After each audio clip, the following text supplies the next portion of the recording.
All right. Hello again, and welcome to another episode of the Fun Fans Podcast. I'm your host, James Dillard. With me, as always, my co-host, Bailey Jackson. How you doing, Bailey? I'm good, James. We are back for another week and an exciting podcast tonight.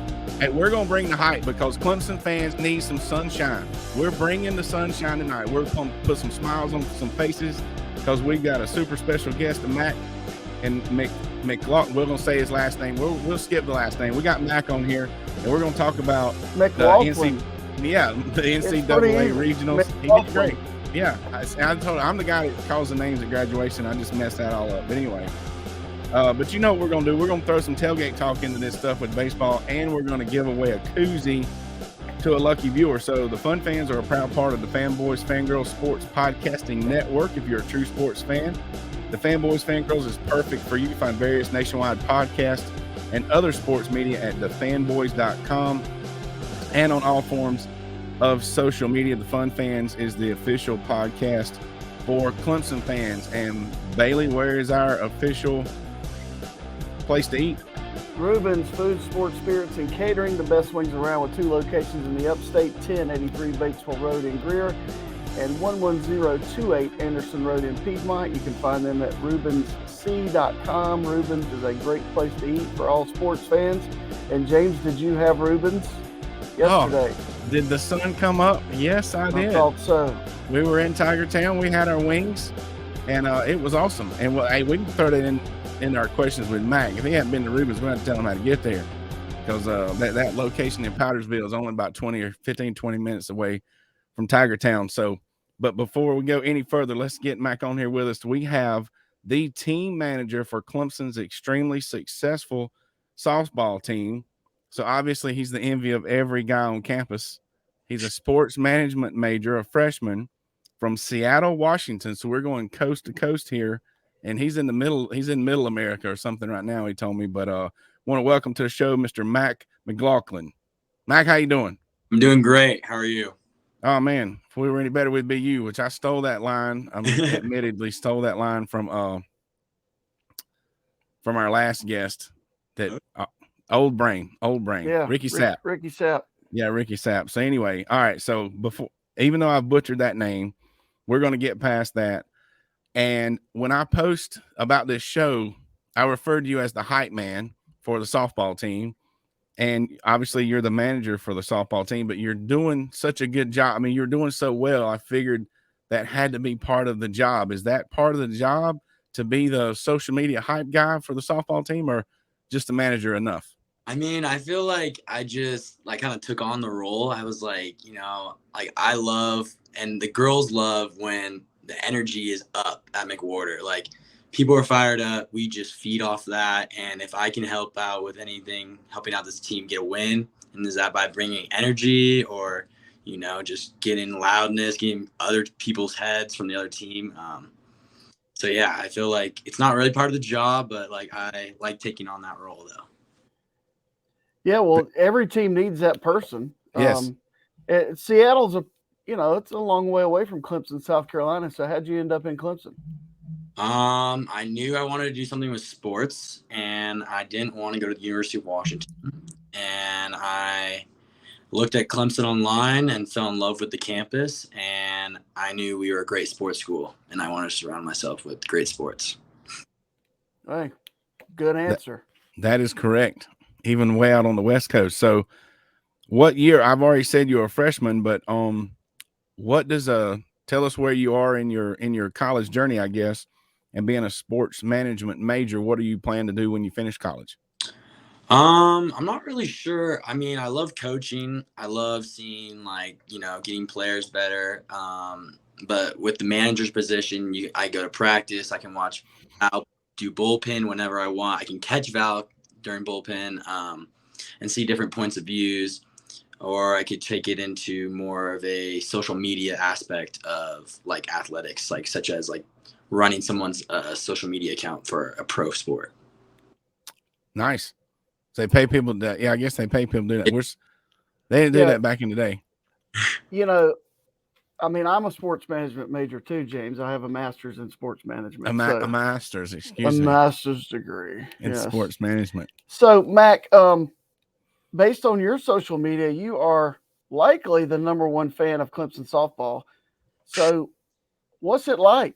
Like, I mean, because Clemson's good, they're a national brand, and they go out to Oklahoma and with one strike away basically from forcing an elimination game. And so, what's it like being in the dugout and with the team?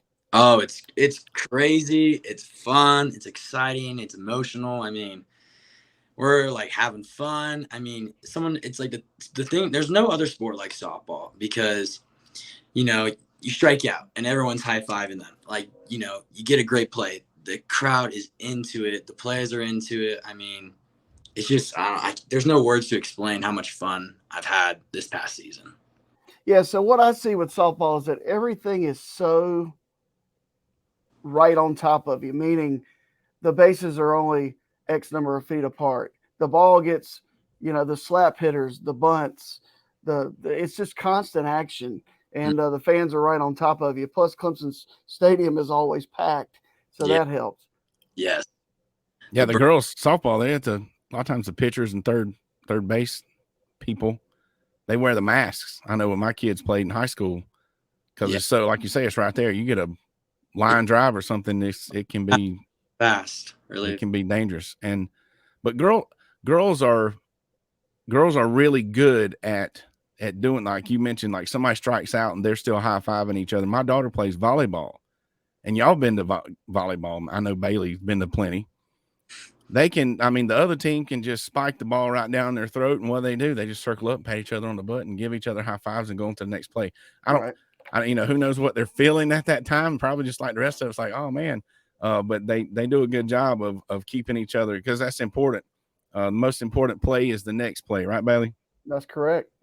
All right, so out of all the moments, though, we talked about it's a big-time program, big-time athletic school, is there something that stands out, or was there a top moment for you this season? I mean, I have some funny moments, if you want to hear those, or like there's funny moments off the field. Like, for example, when we were in Miami, everyone dressed up super nice. We were on a balcony, and it was a super nice dinner. And we were just eating, and this wind came out of nowhere, and all the girls' hair is in their face, is in their food, and like napkins are flying around. People are like on the table, like eating like this. So like that, and that was like our first trip. I hate it when that happens. I know, it's me and Bailey. The winds mess our hair all up. So looking back at that was probably my most fun, like favorite moment so far this season. But seeing Val throw a perfect game was crazy, because that's so hard to do. And I mean, she just goes out there every game just playing her best, and I mean, it's amazing. But yeah, I mean, also like taking a charter plane to South Bend for the ACC was like, whoa, because I feel like, not many people get to experience that. And I was like we don't have to go through TSA. I was like, what? Like, this wheels up, baby, wheels up. Yeah. We're taking the bus to the plane, and I look at like Caroline and Val, and they're like, I'm like, there's not even a flight attendant, and they're like, yeah, because we're chartered. And I was like, what? Yeah, you're like Tony Stark. I've never done that. Bailey, have you ever chartered a plane? I have not. I have not. So, all right, you got us on that one, Mac. Next time, maybe you can hook us up and get us on a. Matter of fact, I'm in like zone 6 of Southwest flights when I go somewhere. Yeah, the ones I pay for, I'm in the back. Yeah, right. For sure. But hey, we're gonna skip a question. Speaking of Val, I mean, this girl has gotten every accolade pretty much that, if there's one that she has not gotten this year, I don't know what it is. This is just one I grabbed real quick. USA Softball Player of the Year. And from what you know about her, obviously, what's she like as a person? Obviously she's a great player. What's she like as a person? Super down to earth, like super respectful of others. I mean, she makes really good banana bread for like the team. People are constantly giving her bananas. The only like negative aspect is she doesn't like sweets. And like, I love ice cream, and I was like, how do you not like ice cream? And she's like, I don't like sweets. I'm like, you make banana bread? And she's like, no, I don't eat it though. So she makes all these great desserts, doesn't eat it, But no, she's super humble person and like a fun person to be around for sure. Awesome.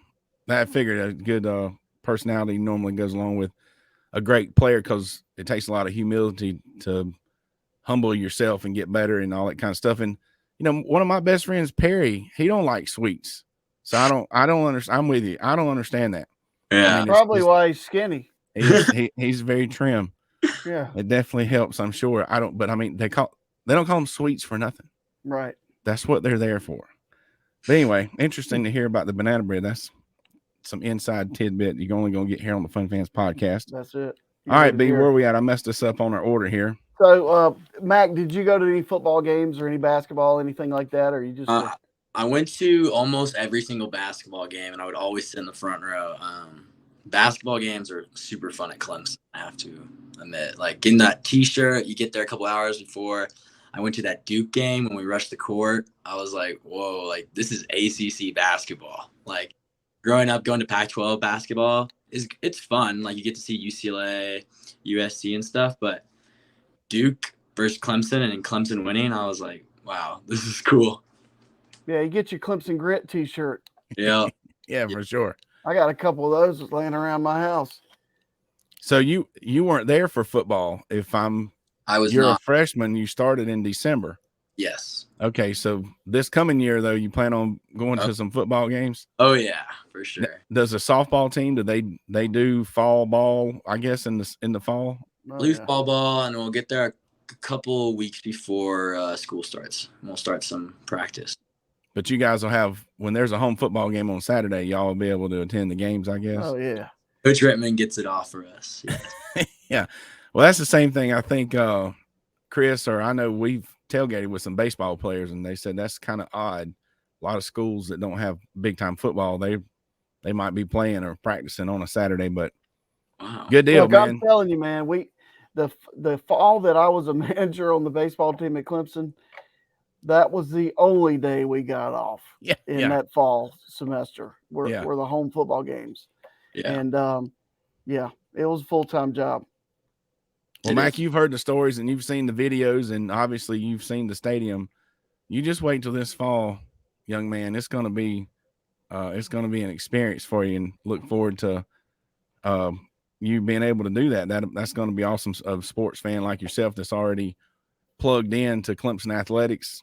I think you're going to love it. So awesome. Speaking of coming to Clemson, and I'm going to have to change this question a little bit because, like I say, this is your first year as a student. Do you plan on staying in Clemson in the summer or you go back to Seattle? So I'm in Wyoming right now, driving back. I just went to the World Series last weekend. I went to the World Series Thursday, Friday, Saturday. And then I plan on staying in Seattle for the rest of the summer. But next summer, I don't know. I'm not sure. Well, speaking from experience, I highly recommend one summer at Clemson at least. What do you think, Bay? I would say for sure, yes. Yeah.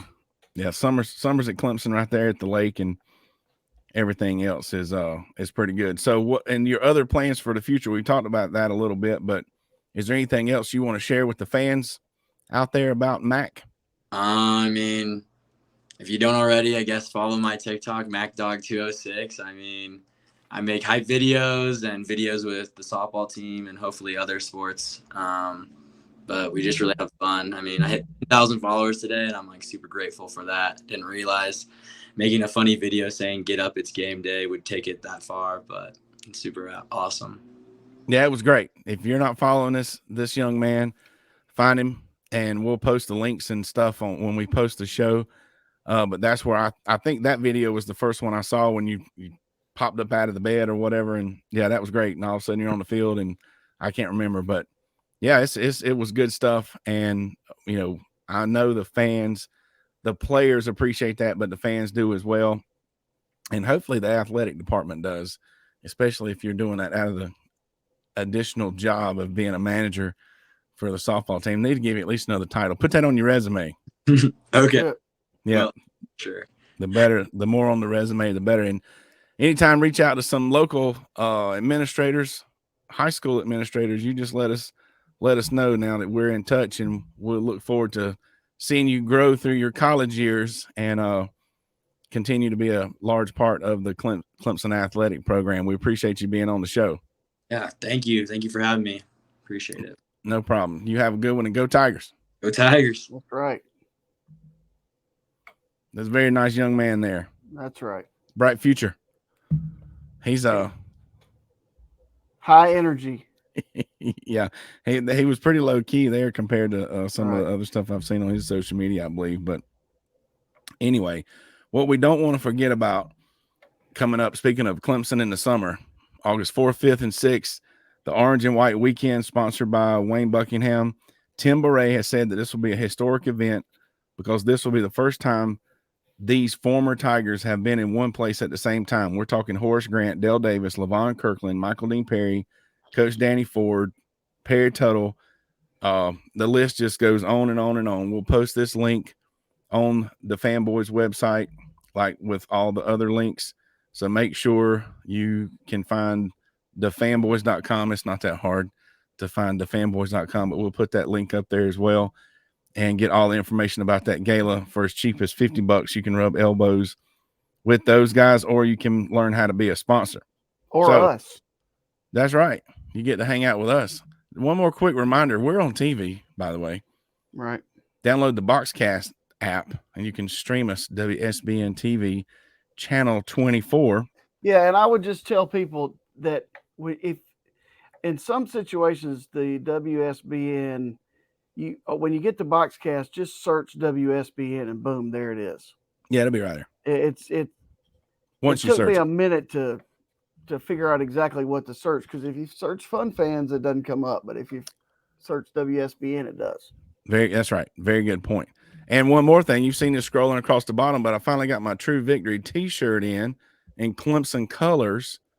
This is a veteran-owned company here with a very comfortable t-shirt, all kind of variety of attire, mostly t-shirts and like workout wear and that kind of stuff, various colors and stuff. You get it in your school colors, but of course I got Clemson colors.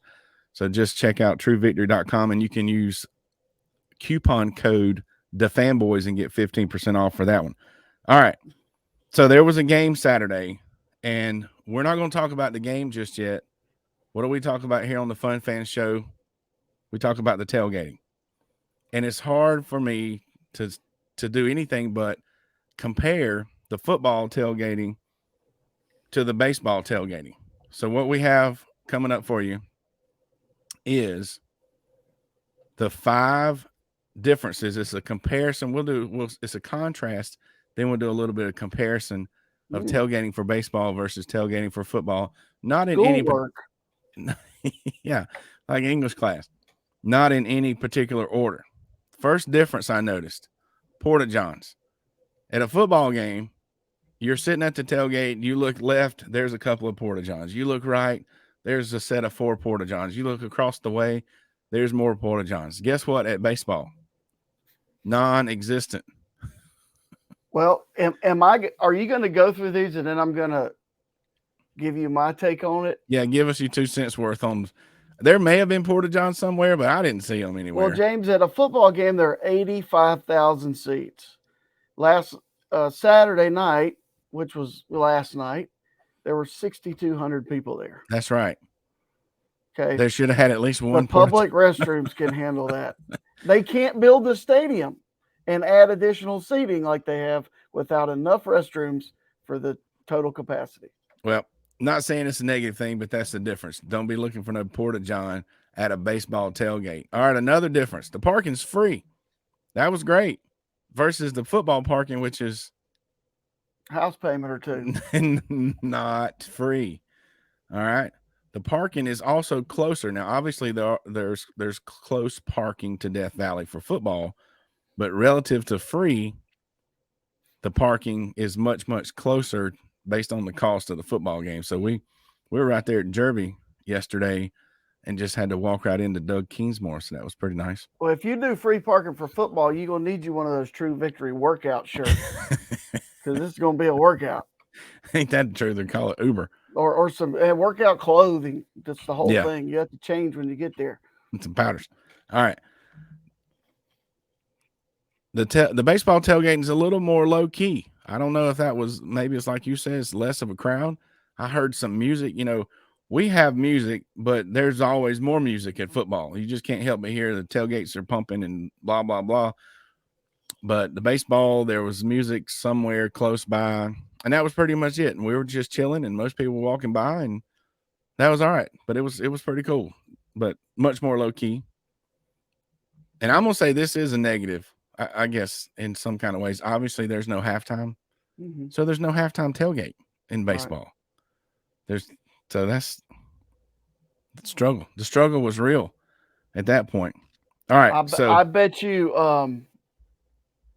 I bet you I know one thing that was similar. What's that? You can skip down to number 11. I'm pretty sure you took something to tailgate. Oh, yeah. One thing that was similar, at least at my tailgate, the oatmeal cream pies. I've never been to a football game or anywhere that you did not have the big pack of oatmeal cream pies. Well, I mean, you don't have to look through my pantry. I don't have these things at home. I only buy them when I'm going to tailgate. For special occasions. Yeah. But when we're tailgating, we're taking the oatmeal cream pies, and I'm not going to blame any person. But one of my daughters made me open the oatmeal cream pies because she wasn't going to the tailgate. And I said, you're going to jinx the game by opening this oatmeal cream pie before the tailgate. And she did. It took 14 innings, but I don't know. We're going to assume that was not her fault, that we had to open the tailgate. Now, another similarity, clogged phone network. Once everybody got pretty much in, even though it was only 6,200 people, it wasn't as bad as football. There was some, you could send a text message, but good luck sending a picture or a video or getting about anything else to load. Right. And then a conclusion through my rigorous research and study, comparison and contrasting. What if football players had something that was the equivalent of walk-up music? Picture this. Quarterback hits a pass across the middle for a first down, and depending on the player, the wide receiver that catches the ball, a certain song gets played over the PA. Huh? It's not walk-up music. But you also have a guy who passed it to him. Okay, well, he can't you play also have 5 linemen that block for the quarterback. Baseball's a team sport too. I know, but when it's your at-bat, it's your at-bat. So they couldn't. So a defensive end. Or how about when the kicker goes out for a field goal? They play his walk-up music. That would be good. Yeah, kickers need punters. Punters can need some walk-up music. Anyway, just something to think about there. Athletic departments of the world. I think the football players could have some of their walk-up music of their own. But you know what? Who does not need walk-up music? J-Do. J-Do. MC, entertainer, entrepreneur, pep rallies, corporate events, game shows, fundraisers, galas, etc. Just put that man on the mic and let him liven up the party. Not only is J-Do a friend of mine, I've seen him work, and you and your organization will not be disappointed anytime you add J-Do to your function. You can find him at itsjdo.com and on all forms of social media at itsjdo. Now, the not so fun part, maybe. The baseball game. The Tigers. They got beat. It happens. All right, so here's the take on the game. Did the sun come up today? The sun came up today for sure. And it's going to come up tomorrow too. So I was at the Friday and Saturday games, and just like everybody said, Clemson played really well, right? You saw the games. They played well. Tennessee is a good team. They played really well. You tell me if I'm wrong. You know more about baseball than I do. When the pitcher is, I think it was 5 or 6 innings, he's up to in the 70s or so on his pitch count, and he's still bringing heat at about 97 miles an hour. That's pretty fast, right? Yeah. Yeah. And then the reliever comes in, and his fastball is in the upper 90s. I mean, he's hitting 99. Well, the second pitcher for Tennessee was a starter last year, and it is one of the best pitchers probably in the country. And I told my son, you need to remember his name. He said, why? I said, because he'll pitch in the big leagues.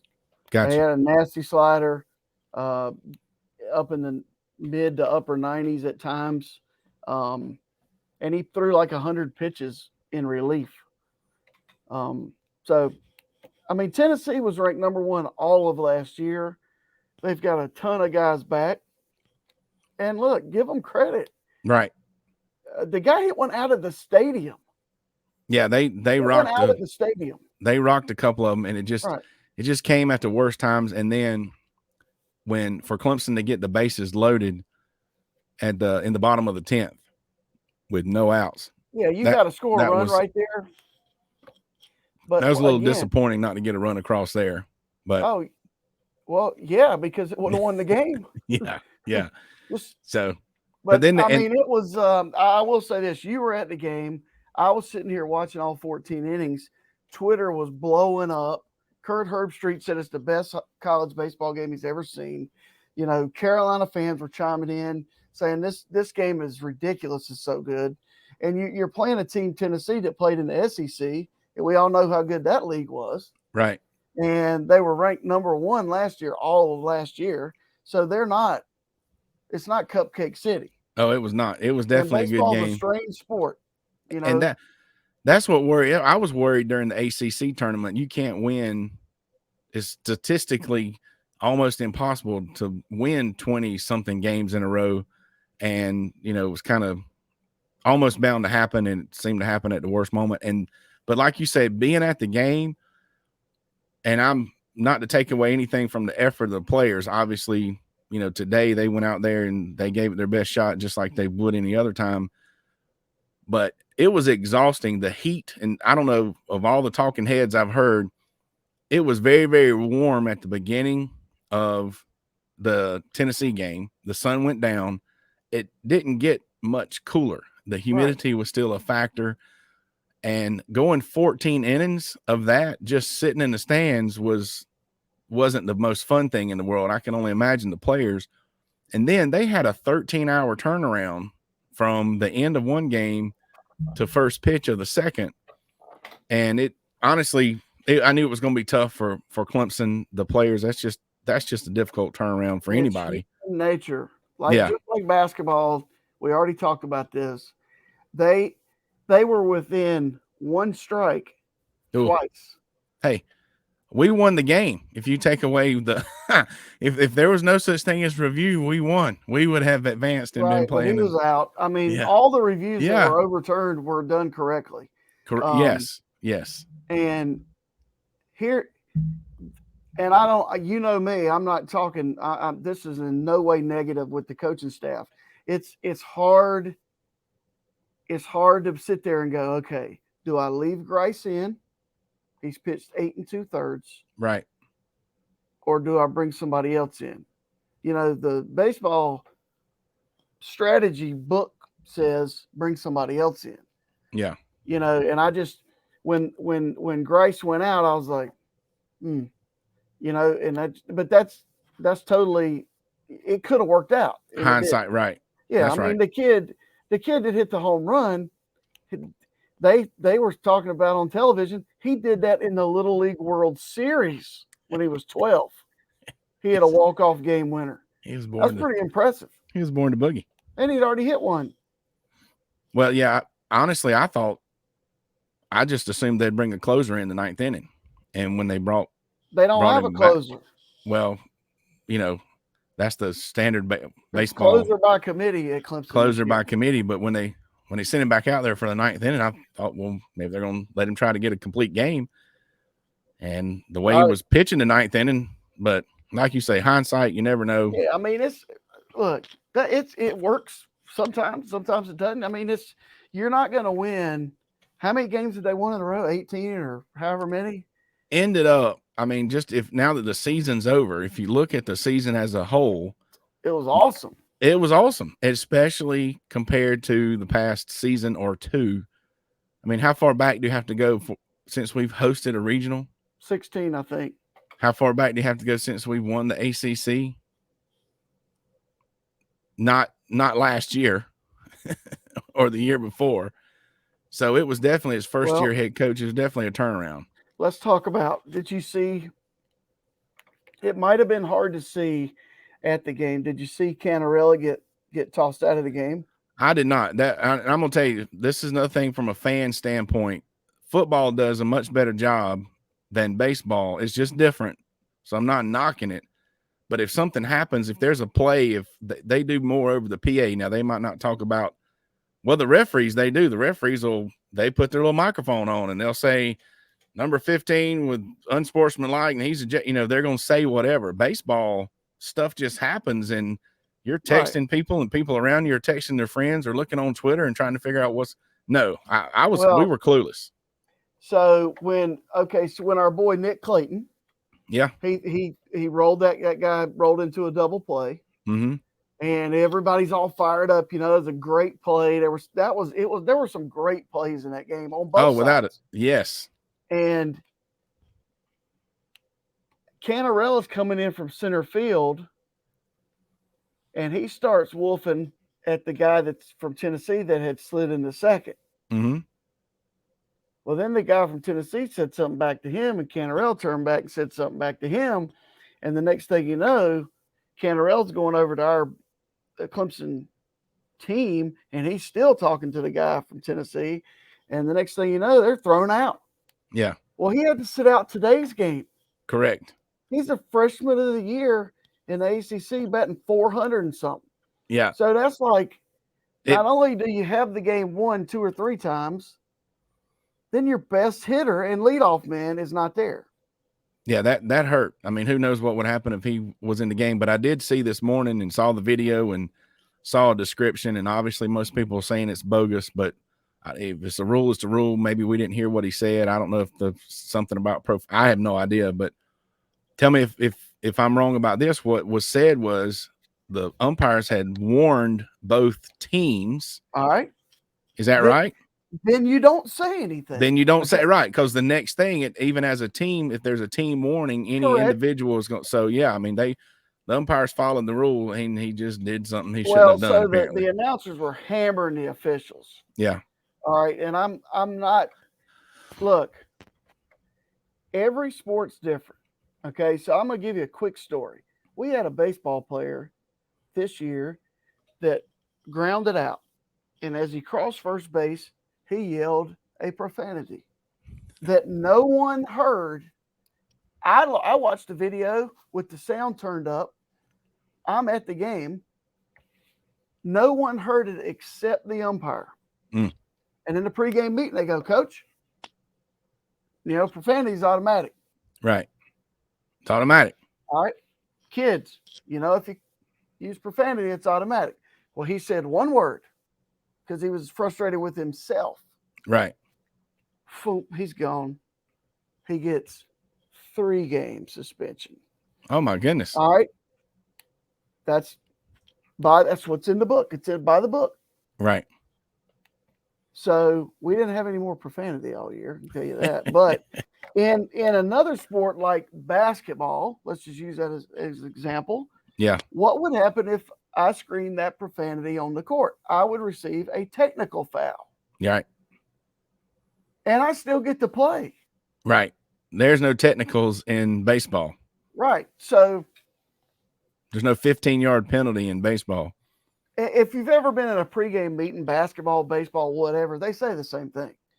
Make sure your players are properly equipped, legally wearing their uniform. Make sure they don't use profanity. Make sure they don't do this. And it's the same thing every game. And all the coaches go, okay, yeah, thanks. Good luck. Whatever. Right. Yeah. Well, that's the warning. That's it. They played Tennessee. Tennessee runs their mouth more than anybody. Last year, those rules are in place for Tennessee. Well, I was going to say, I also heard that. Of course, don't have a site to source or anything, but I heard that is a new rule and is in place because of Tennessee. And the other thing that made Clemson fans upset is you're assuming if people are, from the video, of course, it's not the audio, but the players are mouthing at each other. But our guy's the one that got booted. it's like you said, it was the one the umpire heard, or maybe he didn't let it. They both said something, or one guy didn't let it go and didn't let it go. Yeah, so who knows? Or the thing, some people, whether it's a rule or not, they're going to let some chirping go, but then maybe somebody threw in a profane word, and they're not going to let that. I don't know, but so he got and he had to sit out today, and that didn't help. No. And hopefully everybody learned a lesson. Well, let's hope so. All right, For so sure. I'm going to have my first of all, the direction of the program is in great shape. Yes. I'm going to give you my 2 cents worth. We need more backup position players, okay, because we had a guy DHing today. They actually got a hit last night, or hit last night in the game that was the starting pitcher today and had never batted in a game. Right. All right, so we don't have enough depth in the dugout. All right, so we got to get some guys in, and they will. We also need, I think, I won't say we need a closer type person, somebody that everybody's scared of when they come in the game, and they just close it down. And they're going to develop that. I mean, even Nick said a couple weeks ago they changed his arm angle a little bit, and Nick's he's 8-0. Yeah. And he came in a tough spot last night and got out of it. So it definitely headed in the right direction. I love watching them play. They get after it. They were more like a volleyball team or a softball team. Like they did, even when they got down, it was like, okay, we got this. Right. So you need those guys on your team for sure. Or they look good.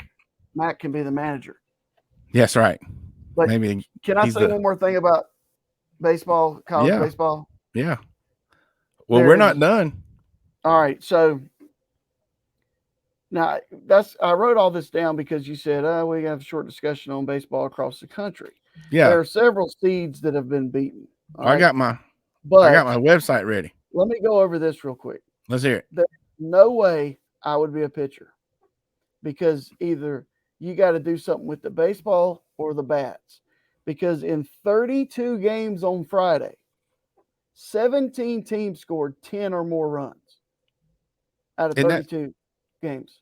Right. That's typical college, right? Yeah, but that's not baseball. Got you. All right. I'm with you. 30 games on Saturday, 14 teams scored more than 10 runs, and 2 of them lost. Yeah. Wake Forest scored 21 runs. Arkansas got beat today 20-5. Arkansas is the number 3 team in the country. How'd they get a safety? They didn't score a safety. My point is, I'm with you. Okay, everybody likes offense, but man, you shouldn't just because you put the barrel of the bat on the ball, it shouldn't go 400 feet. Is that the metal bat portion, or? Well, they're not metal, James. Aluminum, you they're know what composite. I mean. Whatever. Yes. They're not wooden, right? They're not wooden. Not wooden. They're supposed to be, I guess, more wooden-like, but they're not. Are you getting is your solution? So you're saying this is a problem, or is it not a problem? It's just a thing. It's a thing. There's no way I'd be a pitcher. You can't. Even the really good stuff is getting hit. If you make one mistake, they might hit 450 feet. That is correct. Yeah. That's why if you're not up by 5 or more runs, no lead is safe. No lead is safe. It's like basketball nowadays. If you're not up by 30 with the 3-point line, your lead is not safe. But speaking of just the games in general, there were some other number 1 seeds that were eliminated. Clemson was not the only one that happened to. Give me another one. Auburn. Yeah, the one we were paired up with. Probably Stanford. Oklahoma State. Yep. And then of interest, the Gamecocks were leading the Campbell Camels when I started this by about, speaking of runs, I think they were up by 5. Are you watching? And a lot of people picked Campbell to win that regional. Apparently they're doing pretty good. Well, Campbell's got a good baseball program, but Carolina's playing well right now. And so I don't know what the update is, but Carolina was up Hold up, I'll tell you. Yeah, and then Coastal and Duke were in a 1-run game. Duke was winning by a run, I believe, against Coastal. So while Bailey's looking up those scores, I just want to point out there were 3 regionals hosted in the state of South Carolina, and I'm pretty proud of the Palmetto State for that. And we do appreciate everyone's tax dollars when South they came and Carolina's visit. up 15-7 in the bottom of the 7th. Okay, so that's that leads safe. Speaking of a lot of runs. Good night, Irene. What about Miami's down 10-6 in the top of the 8th. They're the number 9 national seed. Florida has to win this game to Florida got beat. And then Oregon State and LSU are tied in the bottom of the 7th. I might turn that on when I get off of this. What about Coastal and Duke real quick? They are Coastal 8, Duke 6, bottom of 8th inning. All right, well, Coastal have turned on. Kentucky scored 16 runs today through 7 innings. I'm sorry, awesome. 6 innings. Wake Forest 12, Sam Houston 10, Coastal 13 earlier, Kentucky 10 earlier, Campbell 11 earlier. I mean, it just goes on and on and on. Everybody does like offense, but like you say, that's a slow pitch softball game. Yep. All right, but we're not going to end as Clemson fans. We're not going to end on a negative note. So we're going to point out something positive. According to CBS, in other competition news this week, Florida teen Dev Shaw wins the 95th Scripps National Spelling Bee. 14-year-old from Largo, Florida. He won it with Pasamphile. I can't see that. Samaphile. Can you see it? No, I cannot. I have a split screen and I can't even begin to see that word, and it doesn't matter. I've never heard it anyway. P-S-A-M-M-O-P-H-I-L-E. Samaphile. Hashtag spelling bee, baby. That's our story. We're still congratulations to that young man. And down there in Florida winning the spelling bee. So I won the Clover Middle School spelling bee in 6th grade. Congratulations. There we go. All right. Now, speaking of people winning stuff, it's also time for our weekly giveaway. Thanks partly to our friends at Diamond Edge Products. These guys have mastered a diamond laser engraving process, and they can put almost any design on items such as license plates, koozies, yard signs, tumblers, water bottles, and more. For a high-quality, forever lasting, custom engraved product, check out Diamond Edge Products at diamondedgeproducts.com or email Jaylin, Jaylin, at diamondedgeproducts.com. And Diamond Edge Products is now, as announced last week, an officially licensed partner with Clemson University. So you can get all your official Clemson swag from Diamond Edge Products like this. That's right. And this. That's right. So it's time for our giveaway. Time for the giveaway. Drum roll, please. Wait, let me get to my drum roll. Oh, wait a minute, wrong one. This week's winner of Fun Fans Koozie is Kim Clayton. Kim Clayton, congratulations and thank you for your support. What was that? I tried to do the applause and ended up with the helicopters. It's extra security. There we go. Double applause. I think that's Nick's mom. I think since we've had Nick on here. Oh, well, good. Yeah, she's been somewhat of a supporter and follower, and we do appreciate her support and her following. So how can you win? If you share any of our shows, your name will be entered in a drawing. Share it on any social media platform. Don't forget to reach out to us on how you can participate in Wayne Buckingham's Orange and White fundraiser weekend. You rub some elbows with some big-time Clemson names. We appreciate you being with us today for our updates and interview with Mac. We're here pulling for the Tigers no matter what. It's summertime, and it's hopefully everybody gets a good break. And we did a little bit of English school type breakdown, and of course that part of pointing out the spelling bee. But we'll be back next week, once again, Sunday, 8 o'clock at our normal time. So thanks again for checking us out. All links, once again, mentioned on our show will be found at thefanboys.com. We'll post the link directly to our website on the Fanboys website so you can get to our links. We're going to continue to bring you great stories and fun fans, plenty of great guests. So on behalf of the Fun Fans Podcast, Jay Thrilla Entertainment, the Fanboys Fangirls Podcast Network, and Bailey Jackson. Another good show, James. We out of here. Go Tigers. We out, and go Tigers. Thanks for listening.